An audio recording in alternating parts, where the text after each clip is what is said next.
기도하겠습니다. 하나님, 이 밤에 하나님의 영광이 이 자리에 가득하게 하여 주시옵소서. 성령의 불이 타오르는 능력의 시간, 권능의 시간이 되게 하여 주시옵소서. 예수님 이름으로 간절히 기도합나이다. 아멘. 인사 한번 더 하시죠. 할렐루야. 믿음으로 따라하세요. 하나님, 오늘 밤 성령의 불을 내려주실 줄 믿습니다. 아멘. 어떤 부자가 작은 동물들을 보면서 불쌍한 마음이 들 있었답니다. 겁먹죠, 쫓겨다니죠, 다치죠, 잡아먹히죠. 그래서 돈이 많겠다 선물 하나 사드렸어요. 잘 꾸며놨어요. 토끼, 사슴, 노루, 다람쥐 등 순한 동물들만 거기서 살게 한 거예요. 먹을 것도 넉넉히 줬어요. 재미나게 행복하게 번식하며 잘 살 줄 알았는데 시간이 지나면서 이상한 현상이 생겼답니다. 그 작은 동물들의 털의 윤기가 사라지는 거예요. 눈에 초점이 흐리멍텅해지는 거예요. 매가리들이 없어요. 병 들었나? 그래서 수의사 데려다가 진료를 받게 하는데 병이 없대요. 또 다른 수의사 불러다가 진료 받게 하는데 역시 병이 없대요. 고민을 하다가 지역에 현재라고 소문난 사람을 찾아가서 사정 얘기를 했더니 껄껄껄껄 웃더랍니다. 그러더니 처방을 내리는데 그 사람이 늑대 한 마리 풀어놓으라고. 예? 늑대라니요? 그래서 제가 시키는 대로 해보세요. 그래서 늑대 한 마리를 딱 풀어놨는데 그 다음부터 작은 동물들에게 비상이 걸린 거예요. 부스럭 소리만 나면 죽어라 뛰는 거예요 막. 그런데요, 시간이 지나면서 이 털의 윤기가 돌아오고 눈에 초점이 돌아오고 생기가 돌기 시작을 하는 거예요. C.S. 루이스라고 탁월한 교수님, 저술가 그리고 변증학자이신 분이 이렇게 말을 했습니다. 고난은 하나님이 인간에게 말씀하시는 확성기다. 사람이 평안할 때 하나님의 음성을 안 들어요. 세상 것에 넋놓고 살아요. 그런데 고난에 굴러 떨어지면 겸손해지면서 매달리면서 하나님이 말씀하시는 것에 귀를 기울이기 시작을 하거든요. 놀랍게도 성경은요, 인간의 고난에 대해서 절대로 부정적으로 말하고 있지를 않습니다. 고난 당한 것이 내게 유익이라. 이로 인하여 내가 주의 율례를 배우게 되었나이다. 고난 당하기 전에는 내가 그릇 행하더니 이제는 주의 계명을 지키나이다. 심지어 야고보서 1장 2절에 이렇게 말씀합니다. 내 형제들아, 너희가 여러 가지 시험을 만나거든. 한 가지 시험만 해도 속상하고 힘들고 막 미칠 것 같고 막 속이 뒤집어지는데 여러 가지 시험 어떡하라고? 너희가 여러 가지 시험을 만나거든 온전히 기쁘게 여겨라. 이는 너희 믿음의 시련이 인내를 만들어내는 줄 너희가 알미라. 인내를 온전히 이루라. 이는 너희로 온전하고 구비하여 조금도 부족함이 없게 하려 함이라. 기뻐하라는 거예요. 유익이라는 거예요. 특별히 이 고난은요, 하나님의 사람을 진짜 하나님의 사람으로 드러내주는 역할을 합니다. 여러분, 아름다운 예배당에 등을 켰잖아요. 근데 여러분, 이 등이요, 이게 어두운 공간, 밀폐된 공간 속에 켰으니까 이렇게 환하고 막 눈부시죠. 여기 태양 뜬 한낮에 이 등 켜놓으면요, 켰는지 안 켰는지도 잘 몰라요. 가로등이요, 요즘은 자동으로 전멸이 되지만 예전에는 사람이 스위치 올려서 켜고 스위치 내려서 껐잖아요. 한 번은 제가 길을 걷다가 우연히 올려다 봤는데 가로등이 켜 있어요. 어떻게 알았느냐? 불그스름한데 아주 희미하게 이렇게 색이 있는 거예요. 여러분, 한밤 같으면요, 올려다 봐서 불그스름한 거, 그 희미한 거 볼 필요도 없어요. 그냥 멀리서부터 가로등 켜져 있는 걸 확 알아요. 너무너무 환하게 비치니까. 이 빛은 특징이 뭐냐면요, 어두울수록 진가를 드러낸다는 거죠.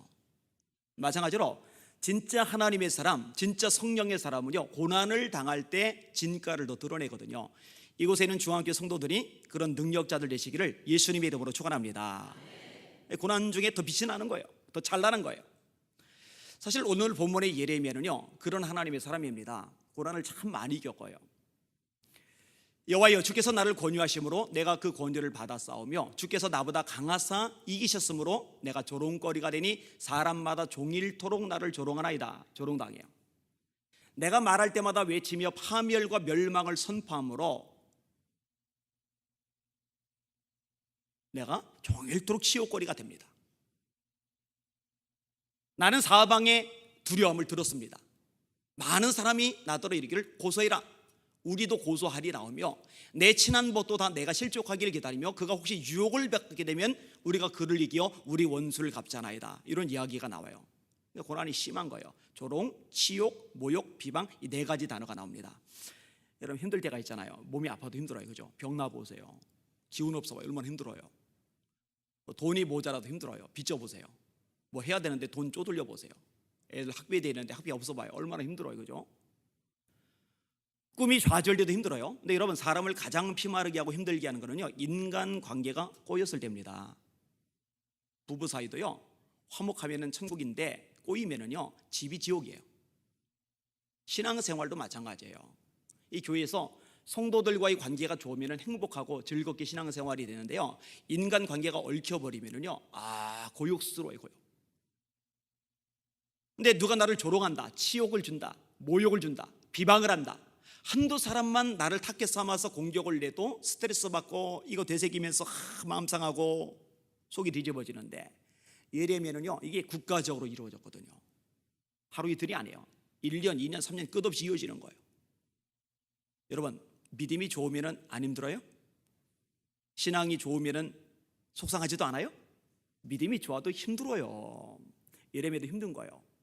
이렇게 말합니다. 나의 생일이 저주를 받았다면, 내 어미가 나를 생산하던 날이 복이 없었다면, 나의 아비에게 소식을 전하여 이르기를 네가 생남하였다여 내 아비를 즐겁게 하던 자가 저주를 받았다면, 그 사람은 여호와께서 회파하시고 후회치 아니하신 성까지 되었다면, 그로 아침에는 부르짖는 소리, 낮에는 떠드는 소리를 듣게 하였다면, 이는 그가 하나님께서 나를 태에서 죽이지 아니하셨으며 내 어머니의 배로 내 무덤이 되게 하지 아니하셨으며 그 배로 항상 부르게 하지 아니하신 연고로다. 내가 어찌하여 태어나서 고생과 수욕을 보며 나의 날을, 고생과 슬픔을 보며 나의 날을 수욕으로 보내는 거. 무슨 얘기냐? 하나님 원망은 참아 못해요. 자살도 참아 못해요. 너무 힘드니까 생일을 저주하는 거예요. 엄마 뱃속에 내 무덤이 되었다면, 내가 태어나지 않았다면, 낙태되거나 유산되었다면 참 좋았을 텐데 내가 왜 태어났어?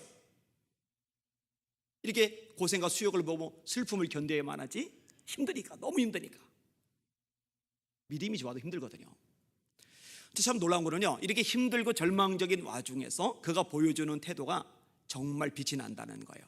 자, 따라합시다. 하나님이 함께 하심을 기억해낸다. 오늘 본문에 나오죠. 그러나 여호와는 두려운 용사 같으시며 나와 함께 하시는 거로 나를 박해하는 자가 나를 이기지 못할 것이오며. 여러분, 사람들이요 신앙생활하다가 무너지는 이유는요, 사실 환경이 어렵고 사람이 시달리게 하고 사건이 터지고 이런저런 문제들이 생겨서가 아니라 나 혼자뿐이라는 고립감 때문에 무너집니다. 어떤 사람이 진짜 강한지 아세요? 어떤 상황, 처지, 형편, 사건 앞에서도 전능의 하나님, 능력의 하나님, 창조주 하나님, 내 아버지 되신 하나님이 나와 함께 하신다, 이것을 기억해내는 사람, 그리고 이것을 꼭 붙잡는 사람, 이 사람을 무너뜨릴 존재가 세상에 없다는 거 믿으시기를 주님의 이름으로 축원합니다. 여러분, 다윗이 고백을 합니다. 내가 사망의 음침한 골짜기로 다닐지라도, 제 목소리를 듣고 제가 시를 쓴다 그러면 비웃을 분이 있을지 모르겠지만 제가 시를 꽤 오랫동안 써왔어요. 아까 소개해 주셨는데 시 전문 잡지 시인마을의 발행인입니다. KBS 이금희 아나운서가 생방송 중에 제 시를 낭송해 줘서 네이버 다음 인기 검색어로 오르기도 하고 문학상도 줘요. 대한시문학협회라고 굉장히 문학 쪽에서 괜찮은 사람들이 잔뜩 모였는데 제가 거기 회장을 또 맡고 있기도 해요. 시를 제가 조금 알아요. 사망 안 좋죠. 음침 안 좋죠. 골짜기 안 좋죠. 안 좋은 심상의 세계가 섞였다라는 얘기는 지금 인생의 밑바닥을 기어다니고 있다는 얘기예요. 너무 고통스러운 상황인 거죠. 근데 다윗이 이렇게 고백을 합니다. 내가 사망의 음침한 골짜기로 다닐지라도 해를 두려워하지 않을 것은, 두렵지 않대요. 해를 두려워하지 않을 것은 주께서 나와 함께 하심이라. 주의 지팡이와 막대기가 나를 안위하시나이다. 하나님이 함께 하시는 거, 이걸 기억해내는 거예요. 사망이 음침한 골짜기, 밑바닥이지만, 힘들지만, 외롭지만, 지치지만, 너무나 큰 고난이 밀밀듯 닥쳐오지만 그럼에도 불구하고 하나님이 함께 하심을 놓치지 않는 거예요. 여러분, 이게 능력이죠. 이게 진짜 힘이란 말이에요. 마태복음 1장에 보면은요, 마리아가 요셉하고 약혼을 해요. 그런데 이 요셉 입장에서 참 분노할 만한 일이 생기는데, 자기 애가 아닌 누군가의 애가 마리아에게 생긴 거예요. 여러분, 남자들 이거 절대 못 참습니다. 그 약혼한 사이 아니고 그냥 남자친구 여자친구 사이인데 남자애가 군대 간 사이에 여자친구가 고무신 거꾸로 신으면 요 소식 듣고 돌아가지고 총 들고 나왔다가 가끔 신문에 올라가는 군인들 있잖아요. 그거 부부 사이도 아니고 약혼 사이도 아니고 그냥 남자친구 여자친구 사이인데, 근데 이 당시 문화권에서 약혼은 결혼이나 마찬가지예요. 그래서 남편이라고 돼 있어요. 남편 입장에서요 보복합니다. 이가 갈립니다. 그냥 안 넘어갑니다. 근데 성경은 이렇게 기록합니다. 그 모친 마리아가 요셉과 약혼하고 성령으로 잉태된 것이 나타났더니 그의 남편이라고 그랬어요. 남편 요셉은 의로운 사람이라 이를 드러내지 아니하고 가만히 끊고자 하여 생각할 때에 주의 사자가 현몽하여 가로되 다윗의 자손 요셉아 네 아내 마리아 데려오기를 무서워 말라. 그에게 잉태된 자는 성령으로 된 것이라. 아들을 낳으리니 이름을 예수라라. 이는 그가 자기 백성을 그들의 죄에서 구원할 자이심이라.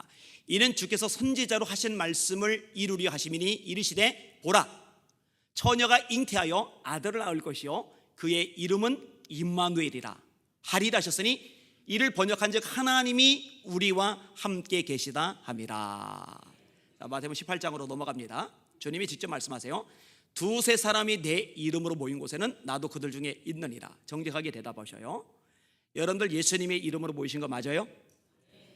여기 예수님이 계셔요? 정말로 예수님이 여기 계시다고 믿으셔요? 믿으셔야 돼요. 그거 안 믿으시면 절대로 여러분 하나님을 기쁘시게 못합니다. 그게 히브리서 11장 6절이죠.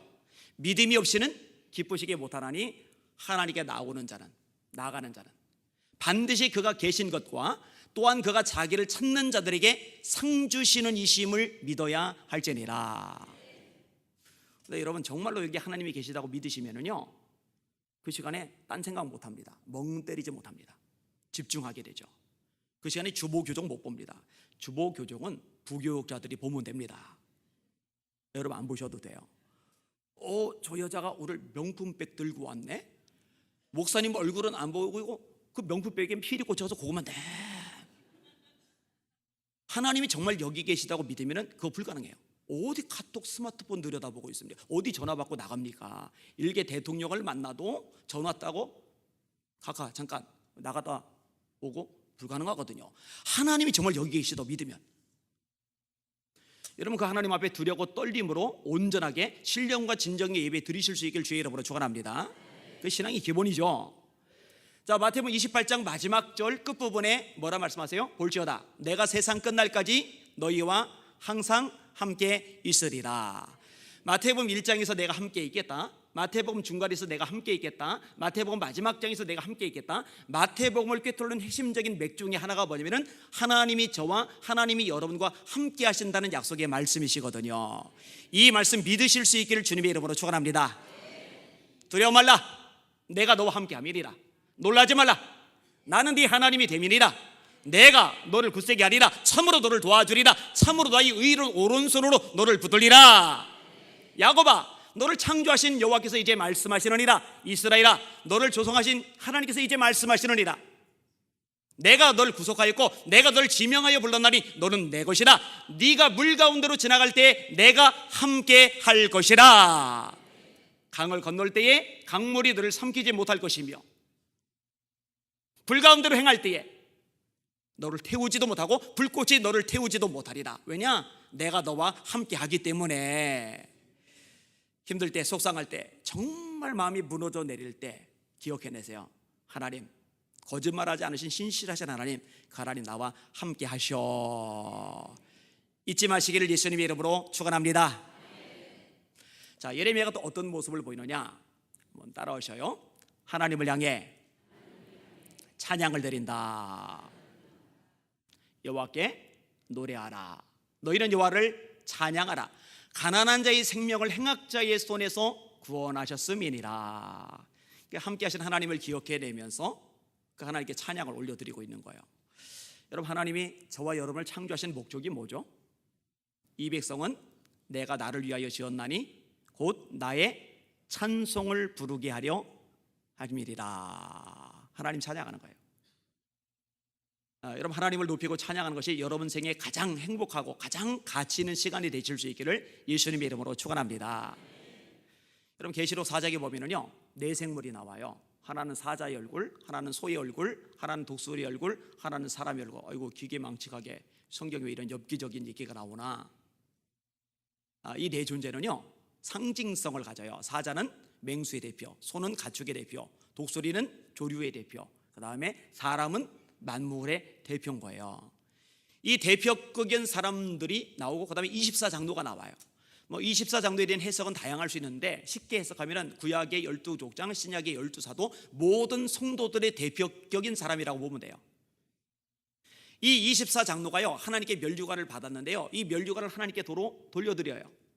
그리고 내 생물과 더불어 하나님을 찬양합니다. 그 찬양 소리가 이겁니다. 거룩하다 거룩하다 거룩하다 만군의 여호와여, 전에도 계셨고 이제도 계시고 장차 오시리. 하나님을 찬양하는 거죠. 구약에서 이사야 6장에 가면요 우시야 왕이 죽던 해 나라가 암울해요. 우시야 왕 때 나라가 부강해졌거든요. 근데 부강해지니까 교만해졌어요. 제사장처럼 제사 드리고 싶어요. 성전에 밀고 들어간 거예요. 제사장들이 막으니까 나가는 게 아니라 되려 성을 내요. 성을 내는 순간에 하나님이 치시는데요 이마에 문둥병이 돋아요. 원래 문둥병이 잠복하고 있다가 서서히 나와야 되는데요, 하나님의 진노가 얼마나 큰지 그냥 눈앞에서 쏙 하고 문둥병이 돋아버린 거예요. 하나님이 친다는 걸 깨달으니까 겁나죠. 돌아가요. 근데 이미 늦었어요. 그래서 통치를 못해요. 별궁에 숨어 지내고 그 아들인 요담이 통치를 하고 결국 우시야는 문둥병이 돋아서 죽어요. 나라가 얼마나 암울합니까? 이때 이사야가 기도하러 성전에 들어갔는데 하나님의 보좌가 보여요. 그룹들 천사들이 날아다니는데 날개가 2개가 아니에요, 6개예요. 2날개로는 얼굴을 가리고 2날개는 발을 가리고 2날개만 가지고 날아다니는데 날아다니면서 이렇게 찬양을 합니다. 거룩하다 거룩하다 거룩하다 만군의 여호와여. 그 영광이 온 땅에 충만하도다. 이 광경을 본 이사야가 비명을 지르죠. 화루다 나여 망하게 되었도다. 나는 입술이 부정한 사람이요 입술이 부정한 백성 중에 거면서 만군의 여호와이신 왕을 비었음이로다. 탄식하는 이사야에게 천사 하나가 내려오더니 화젓가락으로 제단 숯불을 집어서 입술에 대죠. 그리고 말하죠. 이 숯불이 네 입에 닿았으니 네 악이 제하여졌고 네 죄가 사하여졌느니라. 자, 계시록 4장도 그렇고요 이사야 6장도 그렇고요 천군 천사들, 내생물, 24장로들 이들이 끊임없이 하는 게 있는데 그게 뭐냐? 하나님을 찬양하는 거예요. 이 찬양은요 설교 전의 준비 행사가 아니라 예배 본질입니다. 교회 성도들 중에 어리석은 사람이 있는데요, 찬양 끝날 때쯤 느지막하게 들어와서 말씀만 들으면 된다고 생각하는 사람, 그런 예배 기본 ABC가 안 된 거죠. 찬양이 예배예요. 찬양이. 여러분 진짜 예배자, 진짜 찬양의 사람 되시기를 주님의 이름으로 축원합니다. 특별히 마음이 힘들 때, 수많은 고난과 사연, 아픔과 슬픔, 탄식과 절망, 외로움과 좌절이 밀려 닥칠 때, 그때 더 전심을 다해서 찬양하는 능력자들 되시기를 예수님의 이름으로 축원합니다. 원래 바울은요 비두니아로 가려고 했어요. 근데 비두니아로 가고자 애쓰되 예수의 영이 허락지 아니하시는지라 막으세요. 성령께서. 환상이 보여요. 마게도냐 사람이 나와서 손짓하니까 마게도냐라서 우리 도와주세요. 아, 하나님의 뜻이 마게도냐구나. 그래서 순종해서 방향을 틀었어요. 마게도냐의 첫 성인 빌립보에 도착을 합니다. 기도하러 가다가 점치는 귀신 들린 여종을 봐요. 근데 여종의 속에는 귀신이 바울과 실라를 알아본 거예요. 소리 지르는 거예요. 이 사람들은 지극히 높은 하나님의 종으로서 구원 얻을 말씀을 여러분에게 전하는 자들입니다. 맞는 말인데 시끄럽잖아요. 바울이 괴로워요. 예수를 명하는 귀신아 나가라. 나가버렸어요. 사도행 16장 보세요. 이 여종에게 주인이 하나가 아니라 주인이 여럿이에요. 주인들이라고 돼 있어요. 근데 여종이 점을 잘 치니까 돈을 많이 벌어들이는데 귀신이 나가면서 점이 안 맞으니까 돈줄이 끊기거든요. 열받죠. 그러니까 고소를 했네. 이 재판관이 지역 유지들 말만 듣고 바울에게 변명할 기회 안 주고 변호사 안 붙여주고 그냥 묶어놓고 피투성이 되도록 두들겨 팬 거예요. 그리고 풀어줬느냐? 너 사형수나 들어간 깊은 감옥, 햇빛 안 드는 습기진 곳에 집어넣어 버렸어요. 상처 난 상태로 소독 안 하고 습기진 곳에 있으면 썩죠. 게다가 감옥 안에서도 꼼짝달싹 못하게 착고로 손과 발을 묶어놨어요. 아니 하나님이 전능하시면 억울하게 2명 서서 감옥 안 가도록 막아주시면 되잖아요. 매 맞지 않도록 막아주시면 되잖아요. 아니 하나님이 사랑하시면 하나님을 위해서 성공 출세 다 포기했잖아요. 바리새인이었어요. 가말리 밑에서 배웠어요. 율법에 박식해요. 그 당시 국제어인, 지금의 영어 같은 히라바에 능통해요. 히랍 철학에 능통해요. 성공, 출세, 돈, 명성 다 보장되는데 예수님에서 싹 포기하고 전도만 하러 다니는데, 교회만 세우는데, 아니 그럼 좀 억울한 일 안 당하도록 막아주시지, 좀 지켜주시지. 하나님 너무하신 거 아니에요? 여러분 그런 생각 들 때 있지 않아요? 내가 이렇게 주의 뜻대로 살려고 발버둥을 치는데 새벽 기도하고 작정 기도하고 봉사하고 충성하고 전도하고, 주의 종 목사님 협력해서 어떻게든 교회를 붕괴 하려고 발버둥을 치는데, 아니 그럼 하나님이 나 좀 이렇게 안 힘들도록, 이렇게 눈물 쏙 빼지 않도록 좀 도와주시지, 이런 생각 들 때 없지 않아요? 혹시? 있지 않아요? 내가 바울과 실라가요, 원망을 안 해요. 투덜대지도 않아요. 짜증도 안 내요. 신경질도 안 내요. 밤중쯤 돼요, 바울과 실라가 하나님께 기도하고 찬미함에 죄수들이 듣더라. 죄수들이요, 야야 저놈들 조금 전에 피투성일에서 들어오던 그놈들 아니야? 맞아. 야 근데 노래를 부른다. 미쳤나 봐. 너무 아파서 통증이 너무 심해서 돌았나 봐. 노래를 부른다. 근데 죄수들만 그 찬양을 들은 게 아니라 우리 하나님 아버지가 들으셨어요. 갑자기 막 지진이 일어난 것처럼 옥토가 두두두두두두두두 막 옥문이 열렸어요. 열쇠도 안 갖다 댔는데 간수가 보니까 바울과 실라 가던 옥문이 열렸거든요. 큰일 났다, 사형수 도망갔다, 내가 처형당해 죽느니 차라리 자살하고 말자, 칼 빼고 죽으려고 이러고 있는데 깊은 옥에서 보니까 불빛 아래 간수가 그러고 있더, 야야 우리 다 여기 있다. 조금 전까지 도끼 눈 뜨고 큰 소리 빵빵 치던 간수가 후다닥 달려오더니 엎드려요. 그리고 말하죠, 선생들아 어떻게 해야 내가 구원을 받을까? 사도행 16장 31절, 주 예수를 믿으라. 그러면 너와 네 집이 구원을 얻으리라. 이 간수의 집안이 예수 믿고 먼저 믿은 루디아의 집과 더불어 빌립보 교회가 창립이 됐는데, 이 빌립보 교회가 나중에 바울의 선교 사역의 핵심 역할을 하죠. 선교비를 열심히 보내주는, 힘에 지내도 보내주는 이 빌립보 교회를 바울이 축복해 줍니다. 그게 빌립보서 4장 19절이에요. 나의 하나님이 영광 가운데 그 풍성한 대로 너희 모든 쓸 것을 채우시리라. 울고 있는 형제여 왜 찬송을 잊었는가? 어둠 속의 찬송은 하늘 보좌 흔든다고. 바울과 실라가 빌립보 감옥의 문을 찬송으로 열었다오. 고통의 문을 찬송으로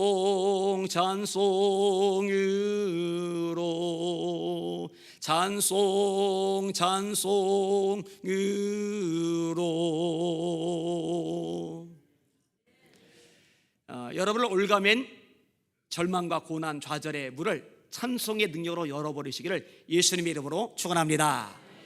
축원합니다. 축원합니다.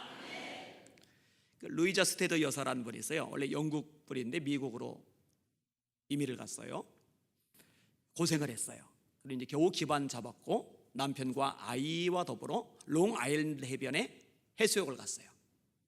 휴가를 온 거예요. 이제 경제력이 좀 생겼으니까. 이게 모처럼 가족끼리 좋은 시간 가졌으니 재미나게 놀다가 집으로 갔으면 참 좋았을 텐데 큰 사건이 발생을 합니다. 누가 물에 빠졌는데 이 물에 빠진 사람을 건지러 남편이 쫓아가서 건진 게 아니라 붙잡혀가지고 같이 죽은 거예요. 원래 전문가들은요, 물에 빠진 사람 곧바로 안 건진다고 하더라고요. 왜냐면은 이 죽어가는 사람이 힘이 얼마나 센지요, 그 손에 잡히면은요 괴력이라 옴짝달싹을 못한대요. 차라리 기운이 빠질 때까지 좀 기다렸다가 힘 빠지면 이렇게 들고 나오는 게 낫답니다. 이 루이자 스테이 여사가 음식을 못 먹어요. 하나님 왜? 하나님 왜? 이 소리밖에 안 나와요. 하나님 왜? 하나님 왜? 하나님 왜? 근데 계속 하나님 왜? 하나님 왜? 하나님 왜? 하고 기도를 하는데요, 성령께서 충만히 임하시면서 놀랍게도 그 입에서 찬송이 나오기 시작을 해요. 여러분, 그 찬송가가 여기 실려 있어요. 그 가사가 기가 막힙니다. 구주 예수 의지함이 심히 기쁜 일일세, 허락하심 받았으니 의심 아주 없도다. 우리 다 같이 예수 예수 믿는 것은 받은 증거만 도다. 예수 예수 귀한 예수 믿음 더욱 주소서. 구주 예수 의지하여 구원함을 얻었네. 영원 무궁지나도록 함께 계시리로다. 예수 예수 예수 믿는 것은 받은 증거만 도다. 예수 예수 귀한 예수 믿음 더욱 주소서. 그러더니요 훈련 받고서요 아프리카 케이프 콜로니라는 지역에 선교사로 갔어요. 얼마나 많은 흑인들이 예수 믿고 구원받았는지 몰라요. 거기서 주님의 부름을 받아 세상을 떠났을 때 토인들이 너무너무 존경하는 루이자 스테트 여사를 위해서요 포크레인 같은 기계도 없는 그들이, 공구도 별로 없는 그들이 블랙 마운틴이라는 바위산을 뚫어가지고 거기다 장례를 치름으로 최고의 영예를 표해요. 동료인 그릴레이 선교사가 이렇게 추모합니다. 아프리카 흑인들이 이 찬양, 구주 예수 의지하며 이 찬양을 부르는 한 루이자 스테트 여사는 우리 가슴 속에 살아 있습니다. 근데 아프리카 토인들만, 흑인들만 이 찬양을 부르는 게 아니라 조금 전에 이 종로에서 저와 여러분들도 이 찬양을 불렀단 말이에요. 이런 사람은 세상이 감당치 못하도다. 우리가 감당하지 못할 거대하고 엄청난 세상, 무세한 세상, 위력 있는 세상이 아니라 이 대단해 보이는 세상이 감당하지 못하는 하나님의 사람, 우리 중앙교회 성도들이 그런 능력의 사람 되시기를 예수 이름으로 축원합니다. 마귀가요, 야, 요 정도 시험이면, 요 정도 고난이면, 요 정도 가슴 앓이면은 입이 대빨 나올 거야, 어깨가 쭉 처질 거야, 짜증, 원망, 인상 쓰는 게 아주 일상화될 거야 했더니 그래서 중앙교회 성도들 입에서 뻑하면 찬송이 나오는 거예요. 찬송이. 마귀가 소름 돋을 거예요. 그 소름 돋으면 수북하게 쌓일 거예요. 마귀를 소름 돋게 만드는 능력자 되시길 주의 이름으로 축원합니다. 우리 한 목사님이 예배를 인도할 앞에 딱 나오셨는데 그날따라 권사님 한 분이 다른 날보다 더 막 힘차게 전력을 다해 찬송을 해요.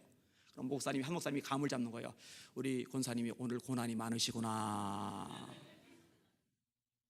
보통 고난 당하면 어떻게 해요? 고개 숙이고 입 꽉 다물고 이러고 있잖아요, 그죠? 그 손해. 고난 중에 오히려 더 뜨겁게, 더 강력하게, 더 전력을 다해 하나님을 찬양하는 능력자 되시길 주의 이름으로 축원합니다. 그렇게 되셔야죠. 자, 이 고난 중에 어떤 모습을 보이느냐? 따라합시다. 고난 중에도 하나님의 말씀을 전한다. 내가 다시는 여호와의 이름으로 선포하지 아니하리라. 예레미야도 사람이거든요. 힘들어요. 욕먹는 것도 지쳐요. 여러분 구덩이에 밀어넣기도 했잖아요. 시리들이 갖다 놓기도 했잖아요. 심지어 때리는데 막아주는 사람 없잖아요. 친구들도 다 등 돌렸잖아요. 너무 힘들어요. 왜냐? 말씀 때문이거든요. 그러니까 인간적인 생각을 해본 거예요. 예레미야도 사람이니까 내가 다시는 여호와의 이름으로 선포하지 아니하리라. 마음을 먹어봤어요. 근데 성령의 사람이에요. 내가 다시는 여호와의 이름으로 선포하지 아니하리라 하면 나의 마음이 불붙는 것 같아서 골수에 사무치니 내가 답답하여 견딜 수 없나이다. 매 맞는 게 낫지, 욕먹는 게 낫지, 조롱당하는 게 낫지, 시대들에 갇히는 게 낫지, 구덩이에 빠지는 게 낫지, 말씀을 전하지 않으려니 속이 불타서 견딜 수 없어요. 또 다시 나가요. 여러분 그래도 말씀 들어야 합니다. 말씀 들어야 이 나라가 삽니다. 말씀대로 돌아와야 이 민족이 구원을 받습니다. 진짜 하나님의 사람이죠. 말씀에 목숨을 건 사람이죠. 여기는 여러분들은 하나님의 말씀에 정말 능력과 권세가 있다는 거 믿으셔요? 이 말씀이야말로 생명을 주시는 진짜 능력이라는 거 믿으셔요? 이 말씀만이 조국 대한민국을 살릴 수 있는 유일한 길이라는 거 정말 믿으셔요?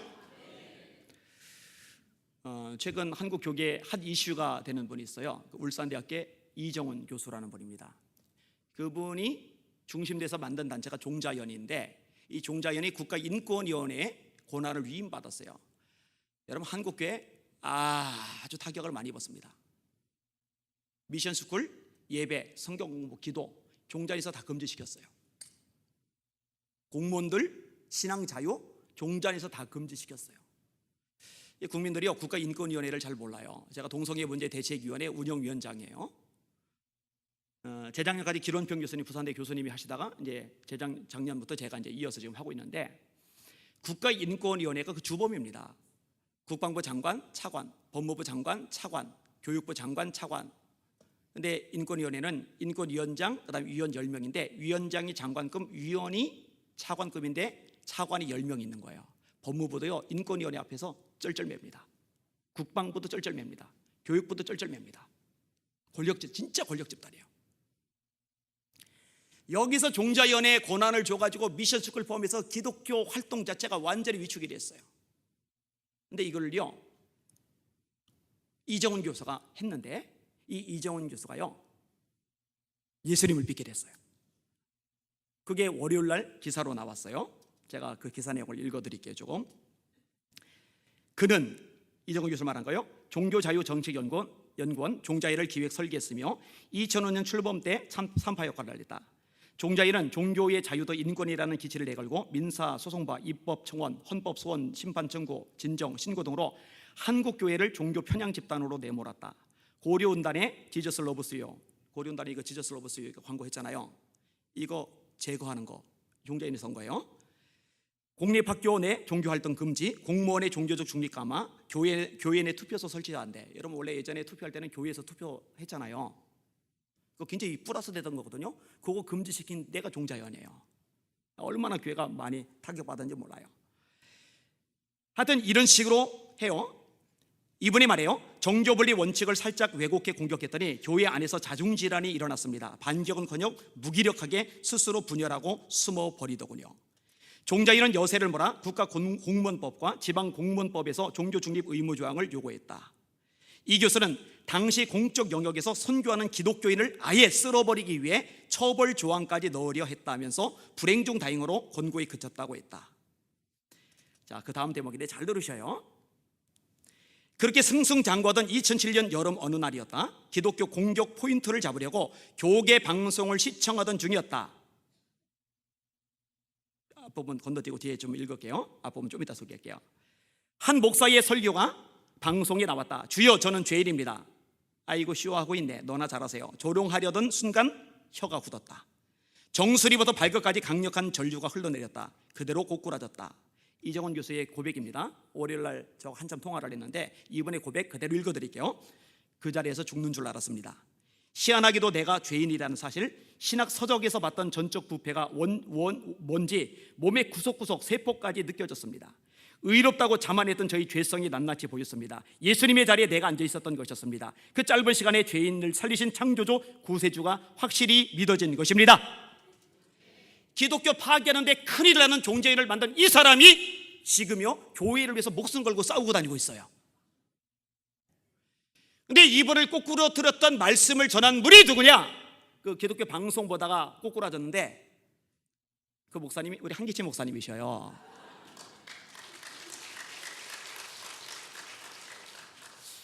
여러분 자부심을 가지셔야 돼요. 우리 하나님께 영광이 와서 올립시다. 아멘. 이거 완전히 사도 바울 꼴이에요. 사도 바울 꼴. 예수님의 사람 잡아 죽인다고 막 기세 등등하던. 근데 뭐에 꼬꾸라졌어요? 기독교 공격하는 공격 포인트 잡으려고 기독교 테레비 들여다보는데 한 목사님 말씀 자는 그 말씀 앞에 꼬꾸라져 버린 거예요. 이게 말씀의 위력, 능력인 줄 믿으시길 바랍니다. 이게 엄청난 거예요. 엄청난 거예요. 여러분 바울 사도는 이 말씀에 목숨 건 사람입니다. 예루살렘으로 가는데 사람들이 말려요. 분위기가 안 좋거든요. 근데 바울 사도가 이렇게 말합니다. 보라, 이제 나는 성령에 매여 예루살렘으로 가는데 거기서 무슨 일을 만날는지 알지 못하노라. 오직 성령이 각성해서 내게 증거하시기를 환난과 결박이 나를 기다린다 하시나 나의 달려갈 길과 주 예수께 받은 사명, 그 하나님의 은혜의 복음 증거하는 일을 맞추려 하면은 나의 생명을 조금도 귀한 것으로 여기지 아니하노라. 나는 예루살렘에서 결박당할 뿐 아니라 죽을 것도 각오하였노라. 그 복음, 말씀 전하는데 목숨을 거는 거예요. 이런 복음하고 말씀은 같이 쓰여요. 베드로전서 1장 23절이죠. 너희가 거듭난 것이 썩어질 씨로 된 것이 아니요 썩지 아니할 씨로 된 것이니 하나님의 살아있고 항상 있는 말씀으로 된 것이리라. 그러므로 모든 육체는 풀과 같고 그 모든 영광은 풀의 꽃과 같으니 풀은 마르고 꽃은 시드나 주의 말씀은 세세토록 있도다 하셨으니 내가 너에게 전한 복음이 곧 이 말씀이라. 이 복음 말씀은 같이 왔다 갔다 쓰이는 거거든요. 이 말씀에 권세가 있는 거예요. 근데 원하기는 목회자는 이 공개적으로 설교 단서에서 말씀을 전하지만 여러분 흩어져 있는 곳에서 만나는 사람들 틈바구니 속에 들어가셔서 말씀을 전하시는 능력자 되시길 주의 이름으로 축원합니다. 여러분 초대교회 박해가 났죠. 도망을 가죠. 사람은 달팽이가 아닙니다. 혹시 지금 살고 있는 집 짊어지고 도망갈 수 있는 분 손 들어보세요. 놓고 가야 돼요. 여러분 도망가는데 직장 마련해 놓습니까? 여러분 옛날이나 지금이나 우리나라나 외국이나 이 실업 문제는 심각합니다. 잘 다니던 직장에서 정리하고 나가면요 가족 전체가 타격을 받아요. 근데 예수 믿는 것 때문에요 집이 날아갔죠. 당장 잘 곳이 없어요. 직장 날아갔죠. 생계 유지가 불투명해졌어요. 게다가 낯선 땅에 뚝 떨어졌어요. 이유는 딱 하나, 예수 믿는 것 때문에. 그들이 원망하느냐, 불평하느냐, 짜증내느냐, 맥 빠져 있느냐, 너 도망간 거기서 전도를 해요. 주의 손에 함께 하심에 허다한 무리가 믿고 죽게 더하더라. 그래서 생겨난 교회가 안디옥 교회입니다. 그러니까 이 안디옥 교회는요 목사님 한 분이 건물 얻고 현판 달고 십자가 걸고 종탑 매달고 그리고 개청 예배 드리고 전도해서 세워진 교회가 아니라 핍박을 받아서 집이 날아간 사람, 당장 잠잘 곳 없는 사람들이, 직장이 날아간 사람, 생계 유지가 불투명한 사람들이 전도해서 생겨난 공동체, 이 공동체 소식을 들은 예루살렘 교회가 바나바를 파송하고 바나바가 바울을 데리고 와서 공동 목회하면서 세워진 교회가 안디옥 교회거든요. 우리 중학교 성도들은 그 정도 수준까지 올라갔으면 참 좋겠는데 집이 날아갔어요. 지금 직장이 날아갔어요. 이거는 절체절명의 위기예요. 근데 그 순간에도 예수는 말할 수 있는 사람들, 그 순간에도 말씀을 전할 수 있는 사람들, 그런 능력자 되시기를 예수님의 이름으로 축원합니다. 그게 진짜 멋있죠. 주님이 지상명령이죠. 예수께서 나와 일러 가라사대 그러므로 너희는 가서 예배는 드리고 그 순간 지난 다음에 가서 모든 족속으로 제자를 삼아 아버지와 아들과 성령의 이름으로 세례를 주고 내가 너에게 분부한 모든 것을 가르쳐 지키게 하라. 평행구가 마가복음 16장 15절이죠. 너희는 온 천하에 다니며 만민에게 복음을 전파하라. 믿고 세례를 받는 사람은 구원을 얻을 것이요 믿지 않는 사람은 정죄를 받으리라. 믿는 자들에게는 이런 표적이 따르리니 곧 저희가 내 이름으로 귀신을 쫓아내며 새 방언을 말하며 뱀을 집으며 무슨 독을 마실지라도 해를 받지 않으며 병든 사람에게 손 얹은 적 나으리라. 저희가 나가 두루 전파할세 주께서 함께 역사하사 그 따르는 표적으로 말씀을 확실히 증거하시니라. 너는 말씀을 전파하라. 때를 얻든지 못 얻든지 항상 힘쓰라. 범사에 오래 참과 가르침으로 경책하며 경계하며 권하라. 자, 고난 중에 하나님 함께 하심을 기억하면서 그 하나님께 찬양을 드리고 여전히 사명, 말씀 전파의 사명 감당하고, 자, 마지막 한 가지만 더 생각할게요. 따라합시다. 고난 중에 더 기도하자. 의인을 시험하사 폐부와 심장을 살피시는 여호와여, 나의 사정을 주께 아뢰어 싸운즉, 나의 사정을 주께 아뢰어 싸운즉, 뭐 했다는 거예요? 기도죠. 기도. 뭐 하게 하옵소서. 예레미야가 12대 뜰에 갇혔어요. 나가서 말씀을 전해야 되는데 말씀을 전하는 사람에겐 말씀 전하지 못하는 것만큼 절망적인 힘든 일은 없거든요. 제가 산상제비 때 얘기를 했는지 안 했는지 하도 막 다니면서 말씀 전하다 보니까 어디서 뭔 얘기하고 어디서 안 했는지 감이 안 잡히는데, 제가 몇 년 전에 뇌수술을 했었거든요. 근데 그 수술을 하고 나서 제일 신경 쓴 게 눈이 아니고 손이 아니고 발이 아니고 입이었어요. 입. 왜냐면 전 설교자니까. 저에게 설교는요 제 목숨보다 더 귀하거든요. 자, 예레미야가 말씀을 전하러 가야 되는데 시위대들이 갇혀 있는 거예요. 갈 수가 없어요. 답답하죠. 예레미야가 아직 시위대들이 갇혀 있을 때에 여호와의 말씀이 두 번째로 그에게 임하니라. 이게 33장 1절이고 2절에 예레미야 보고 하나님 이렇게 말씀하세요. 이를 행하시는 여호와, 그것을 만들며 성취하시는 여호와, 그의 이름을 여호와라 하느니가 이같이 이르시도다. 예레미야야, 너 착각하지 마. 일을 행하는 건 네가 아니야. 일을 행하는 건 나야. 나 뭔가 이루어내고 성취하는 건 네가 아니야. 나야. 나. 너 그거 놓치면 안 돼. 너 그리고 아무것도 할 수 없다고? 진짜 아무것도 할 수 없어? 아니, 할 수 있는 게 하나 있잖아. 그게 3절인데 너는 내게 부르짖으라. 내가 네게 응답하겠고 네가 알지 못하는 크고 은밀한 일을 네게 보이리라. 그러니까 세상 사람들은요, 진짜 고난 중에 아무것도 할 수 없을 때 아무것도 할 수가 없어요. 근데 예수 믿는 사람, 하나님을 아버지로 섬기는 사람은 고난 중에 아무것도 할 수 없을 때 할 수 있는 게 한 가지가 남는데 기도할 수 있습니다. 기도야말로 능력 중에 능력인 줄 믿으시기를 축원합니다. 기도가 대단한 거예요. 기도가. 환상 집회 때 몇 년 전인지도 까먹었는데 제가 결혼한 얘기 했어요? 안 했어요? 제가요, 어릴 때 큰 고민거리가 하나가 있었는데 그게 장가 가는 거였어요. 장가. 웃을 줄 알았어요. 근데 웃는 여러분은 이해가 안 가지만 저에겐 이유가 있어요. 첫째, 저희 아버지가 알코올 중독자셨거든요.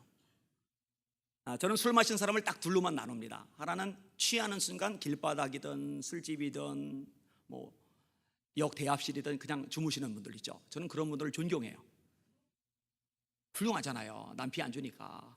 여러분, 그런 분들 중에요, 성격이 깔끔한 사람도 있어요. 바지 벗어서요, 개 놓고 양복 전봇대에 걸어놓고 그리고 이렇게 잠을 자요. 이렇게 얼마나 스마트합니까? 술 취했어도. 그죠? 또 한 종류는요, 옆 사람 달달달달 볶는 스타일이죠. 우리 아버지. 아니, 돈도 안 벌어오면서 어머니가 밥 차려주시면 죄송해요, 그때 아버지 미우니까 그건 처먹으면 되지. 왜 밥상을 뒤집어 엎어요? 반찬, 콩나물, 국물, 밥을 한 난장만 한두 번이 아니에요. 문짝이 대들기를 했어요. 왜 그걸 걷어차요? 문이 날아가요. 아버지 목소리를 좀 하시던 분인데 깨시면 고쳐요 또. 근데 저녁에 또 날아가요. 문이 무슨 누더기예요. 모자이크도 아니고. 그러니까 이해가 가요. 저 어차피 또 부실 건데 왜 고치실까? 납득이 안 가요. 납득이. 혹시 딸 중에 시집갈 정년기가 된 딸을 둔 부모님 손 들어보세요. 네. 집사님이세요? 권사님이세요? 권사님, 시아버지가 알코올 중독자다. 괜찮아요? 제가 중매해 드릴게요. 싫대요. 누구나 줄죠. 게다가 아버지 노름 중독까지 있어요. 도박 중독. 자, 아버지가 그 모양이시니까 집이 안양천 뚝방역 판자촌이죠. 이 판자촌 사람들은요, 나무로 대충 두들겨 박은 집에서 살다 보니까 공동체 의식이 좋아요. 왜 좋은지 아세요? 한 집 불 붙으면 같이 다 타거든요. 문 뺑 돌아 뒤쪽에 화장실 하나를 써요. 그리고 또 저쪽에 또 그런 식으로 돼 있고. 겨울철에 이 화장실이요, 힘들어요. 냉방이 너무 잘 돼요. 여름철에는 난방이 너무 잘 되고, 그리고 뭐 가로등 그런 것도 정부에서 설치를 안 해줘서 이게 감으로 가야 되는데, 한 번은 밤에 감으로 급해서 뛰어가다 죽을 뻔했잖아요. 어떤 모자란 아줌마가 화장실 앞에다 빨래줄을 묶어놓고 빨래를 널고 저녁에 빨래를 치웠으면 빨래줄을 풀어놔야 되잖아요. 이걸 놔둔 거예요. 이 빨래라도 있으면 좀 보일 텐데 이 줄이 보입니까? 급해서 뛰어가다 목에 걸린 거예요, 이게. 그래서 이 가다가 줄 때문에 반동으로 튀기면서 머리를 땅에 들이받았으니까 진짜 죽을 뻔했죠. 제일 골치 아플 때가 언제냐면요, 여름 장마질 때인데 화장실에 이렇게 단추 누르면 내려가 버리는 수세식이 아니고 이 자유 낙하식 화장실이잖아요. 그러다 보니까 이게 물 차면서 뭐가 떠다녀요. 동동동동동동. 그리고 이게 화장실 주변에만 모이면 좋은데요, 이게 자유분방하게 다니다가 집에 또 스며들고 물 빠지면서 건더기가 나와요. 제가 어릴 때 이 피부 질환이 심해가지고 막 부스럼 딱지 같은 거 이렇게 30몇 년 만에 옛날 동창을 만났는데 그때 너 냄새 많이 났었어, 그 얘기를 하더라고요. 권사님, 아버지가 알코올 중독, 노름 중독에다가 건더기 남는 집안, 지금도 있어. 그런 집 제가 중매해 드릴게요, 원하시면은. 당연히 싫죠. 저라도 싫을 거예요. 진짜 큰 요인이 뭐냐? 제가 중1 때 불쌍한 우리 어머니 신문 배달 돕는다고 신문사 가다가 교통사고로 왼팔이 잘렸거든요. 팔이 없어요. 이게 가짜예요, 가짜. 중1 때 팔을 잃었어요. 자, 아버지는 알코올 중독, 노름 중독에다가 집은 판자촌, 건더기 남는 집에다가 팔까지 하나 없는 불구자에게 누가 시집 오는 아가씨는 둘째치고 엄마 생각이 제일 먼저 나더라고요. 중학교, 고등학교 때 어떤 엄마가 자기 딸 줄까? 줄 리가 없는 거예요. 제가 그래서요, 중고등학교 때부터 배우자 놓고 열심히 기도했어요. 할 건 기도밖에 안 남으니까 하나님 제게도 짝을 주시옵소서. 이런 중학교, 고등학교 때요, 이성이 민감합니다. 10대 나이 때 이성이 민감하잖아요. 목사님의 둘째 아들, 셋째 아들이 쌍둥이인데 저랑 동갑내기인데 얘들이 운동을 잘해요. 공 차면서 막 운동장 질주를 하면은요, 여학생들이 난리가 나요. 여학생들이요, 운동 잘하는 오빠들 멋있게 봅니다. 오빠 오빠 그래 막. 근데 저는 운동하다가 부딪히면은요, 부딪힌 데가 아픈 게 아니라 이 팔이 아파요. 구석에 늘 앉아 있어요. 얘들은 기타를 잘 쳐요. 기타를 치면서 막 찬양을 부르잖아요. 그러면 평소에 찬양도 안 부르던 이 가신 애들이 그 주변에 옹기종기 모여 앉아가지고 선망의 눈초리로 쳐다보면서 막 찬양을 불러요. 근데 그때요, 너무 부럽더라고요. 그러니까 얘 친구들이 어릴 때 친구인데 얘들 주변에는 늘 여학생들이 오빠 오빠 하면서 바글바글한데 제 주변에는 여학생은 한 명도 없고 성령님만 함께 해주셨어요. 근데 그때 저한테 그게 상처가 되더라고요. 힘들더라고요, 솔직히요. 대학 가도 마찬가지예요. 대학원 가도 마찬가지예요. 결국 제가 30살이 넘어갈 때까지 애인 말고 여자친구 자체가 한 명도 없어요. 같이 손잡고 극장 가본 적이 없어요. 30 넘을 때까지. 물론 아유 주역하지 합니까? 그리고 이제 30이 넘었어요. 이제 교제를 하게 됐는데 제가 이제 걱정이 되는 게 있어요. 저한테 시집오면 고생이거든요.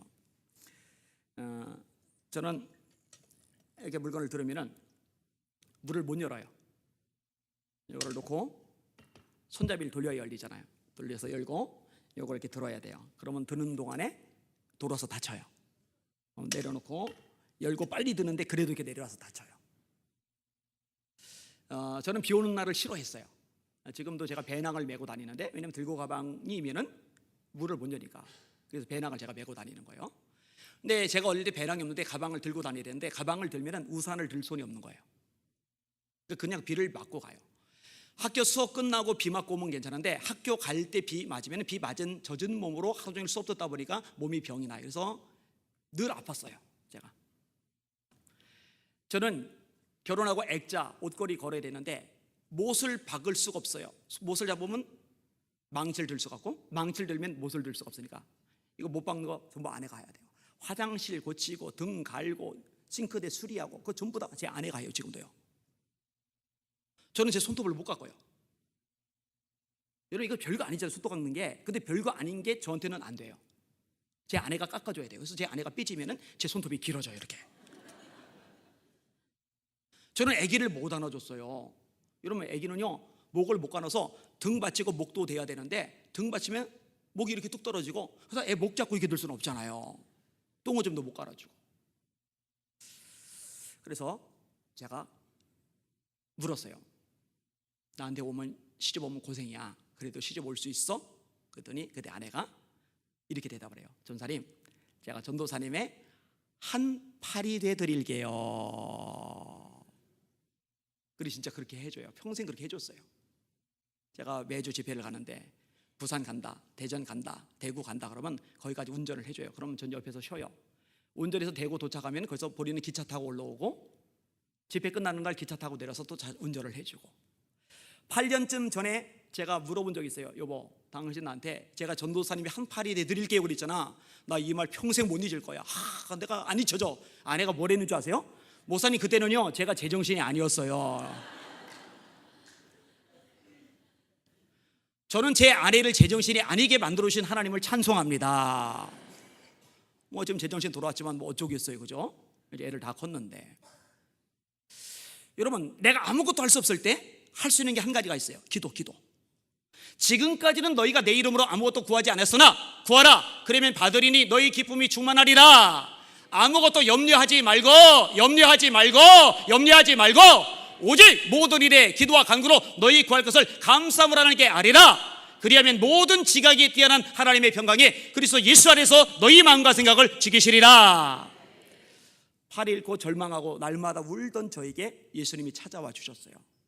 그때 제가 소망을 찾았고 기도의 삶을 시작했는데, 이 좋으신 예수님을 모르는 게 저는 너무 불쌍한 거예요. 그래서 중학교 1학년 다시 입학하면서 1학년 때부터 지금까지 한 번도 말씀 전하는 것, 여기 이 꿈 외에 다른 꿈을 가져본 적이 없어요. 하나님, 제가 곳곳마다 다니면서 말씀 전하게 해주세요. 말씀 전하게 해주세요. 이 기도 정말 죽으라고 해요. 대학 들어가서는요 아예 집에도 안 들어가고 5년간 교회에서 살았어요. 기도하려고. 학교 뒤 성주산 가고 기도탁 가고 삼각산 올라가서 기도하고 또 매일 교회에서 자면서 5년간 기도하고, 하나님 곳곳마다 다니며 말씀 전하게 해주세요. 말씀 전하게 해주세요. 제가 30 될 때까지 아버지 판자촌에 사셨어요. 저는 팔이 하나 없어요. 지금은 몸이 좀 나아졌는데 몸이 늘 아팠어요. 멀쩡한 데가 없어요. 그런데 하나님 앞에 기도하면 기도 들어주시고, 기도 들어주시면 얼마든지 역사하셔서 나 같은 사람도 말씀 전하는 능력자 될 수 있으니까 저는 그게 소망이거든요. 근데요, 하나님이 그 기도도 들어주셨어요. 제가 올해만해도요 1월 달에 이제 극동방송에서 전재권 대상으로 부흥회를 인도했는데 한기봉 사장님이 저를 안아요. 이렇게 꼭 안아요. 안더니 30년 이상 방송국 근무하고 매년 부흥회를 했는데 이렇게 감격한 적이 없다고 우셔요. DVD로 설교를 달고서 전국 지사에 보내가지고는요, 외부의 목사님들 부르지 말고 그 테이프로 예배드리라고. 대전 방송 갔더니 한 PD가 영상으로 설교를 듣는데도 심장이 터지는 줄 알았다고. 하나님이 하신 일이죠. 4월 달에 세종시에서 부활절 연합예배가 열렸어요. 세종시 굉장히 커졌잖아요. 어마어마하잖아요 지금. 그런 자리에 감히 제가 설 자리는 아니라고 생각했는데 그 부활절 연합예배 강사로 제가 갔어요. 5월 달에 연세중앙교회가 크게, 건물 크기는 여의도 순복이보다 더 크다고 알려져 있어요. 거기서 국가기도회가 열렸어요. 윤석전 목사님, 미래목회포럼 대표회장이신 박병규 목사님, 승도교회, 하여튼 대형교회 목사님들이 많이 참여를 하셨는데 제가 개회 예배 설교를 했어요. 말이 안 되는 일이죠. 11월에 이제 홀리위크가 진행이 되는데, 작년에는 이용훈 목사님하고 저하고 숭실대학교에서, 그 전에는 박성민 목사님 CCC 대표, 그다음에 올해는 김양재 목사님 우리들께. 근데 이분들은 계속 바뀌는데 저만 계속 고정적으로, 제가 일정이 있는 한 바뀌지 않고 저는 고정적으로 강사로 가요. 극동방송에서 미스바 대성회가 열리는데 1년에 11번 열리는데 1월 달에 한 번 있고, 부흥회 말고 이건 청취자를 초청해서 하는 거예요. 그 다음에 이번 11월에 제가 또 가서 말씀을 전해요. 저는 납득이 안 가요. 예전에 풍동교에서 부흥회를 인도를 하는데 뒤에서 기도를 하고 있는데 오랜만에 환상이 보여요. 환상이 뭐냐, 웬 소년 하나가 어깨도 이렇게 찌그러진 상태로 몸 삐쩍 말랐고 매가리는 하나도 없이, 근데 이 볕단들 대상으로 뭐라 막 이러고 있는 환상을 봐요. 근데 그거 보는 순간 제가 펑펑 울었어요. 찬양인도 40분 내내 울었어요. 그거 제 모습이었거든요. 말씀을 너무너무 전하고 싶은데 친구들은 먼저 가고 저는 몸이 약하니까 뒤쳐져 가지고는 혼자 있는데 이 볕단들 보고서 연습하고 다닌 거예요. 여러분 예수 믿으세요. 예수님이 여러분에서 죽었대요. 예수 믿으면 천국 간대요. 여러분 예수 믿으세요. 그 연습하고 다녔거든요. 그리고 날마다 제 기도 제목이, 하나님, 이 좋으신 예수님, 저에게 소망 생명 주신 예수님, 이 예수님을 일생 전하며 다니게 해주세요. 기도했거든요. 근데 그게 이제 환상으로 보인 거예요. 볕단들이 꾸물꾸물 움직이더니 사람으로 변하는데 그거 보고 어떻게 안 울어요? 내내 울었어요. 저는 기도가 연불 주문 따위가 아니라고 믿어요. 기도는 능력입니다. 기도는 기적입니다. 기도는 전능하신 하나님의 살아계심을 이 땅에 끌어당겨 보여주는 통로인 줄 믿으시길 바랍니다. 우리 중앙교회 기도자들이, 능력 있는 기도자들이 가득하시기를 예수님의 이름으로 축원합니다. 자, 정리를 해볼게요. 극심한 고난 속에 빠지는 예레미야, 그 와중에 하나님이 함께 하심을 기억하면서 그 하나님께 찬양하고 여전히 사명 감당의 말씀을 전하면서 그 하나님 붙잡고 기도를 드려요. 어두운데 같이 어두워지는 게 아니라 어두운데 빛으로 더 밝게 빛난단 말이에요. 진짜 하나님의 사람이라는 거죠. 오늘 설교 제목, 고난 중에도 빛이 나는 사람. 우리 중앙교회 성도들이 그런 능력의 종들 되시기를 예수님의 이름으로 축원합니다. 축원합니다. 세상도 마귀도 죄악도 자아도 굴복하는 진짜 능력자들 되시기를 예수님의 이름으로 축원합니다.